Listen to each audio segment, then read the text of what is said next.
கர்த்தருக்கு ஸ்தோத்திரம். இன்றைய வேத வார்த்தை சங்கீதம் எழுதின புஸ்தகம் 32:8. நான் உனக்கு போதித்து நீ நடக்க வேண்டிய வழியை உனக்கு காட்டுவேன். உன்மேல் என் கண்ணை வைத்து உனக்கு ஆலோசனை சொல்லுவேன். ஆமாங்க, இந்த நாட்களில் தேவன் நமக்கு ஒரு நல்ல ஒரு போதகராகவும் நல்ல ஒரு டீச்சராக நமக்கு இருக்கிறாங்க. அது மாத்திரமில்லை, தேவன் நமக்கு நல்ல ஒரு ரோல் மாடலாக இருக்கிறாங்க. நம்ம மேலே அவர் ஒரு கரிசனை வைத்திருக்கிறாங்க. அவர் நமக்கு உதவியாளராக இருக்கிறாங்க. அதான் ஆண்டவர் சொல்றாங்க, நான் உனக்கு போதித்து.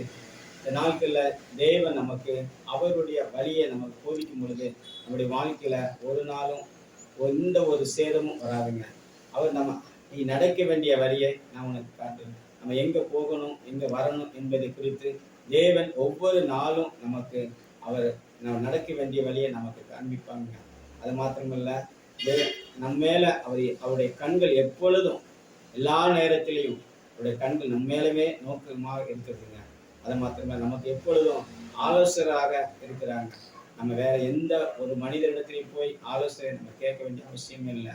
தேவனுடைய சமூகத்துல நான் உங்களுக்கு சொல்ல வேண்டிய என்ன அப்படின்னா, எனக்கு அன்பான சகோதர சகோதரிகளை உங்களிடத்துல சொல்ல வேண்டிய என்ன விஷயம் அப்படின்னா, நீங்க அவருடைய சமூகத்துல அமர வேண்டும். அவருடைய சமூகத்தில் அமர்ந்து தேவன் சொல்கிற வார்த்தையின்படி நம்ம செயல்படும் பொழுது தேவன் அவர் நம்மளை கொண்டு பெரிய காரியங்களை செய்வார். இந்த வார்த்தையை தேவனுக்கு மகிமை உண்டார்.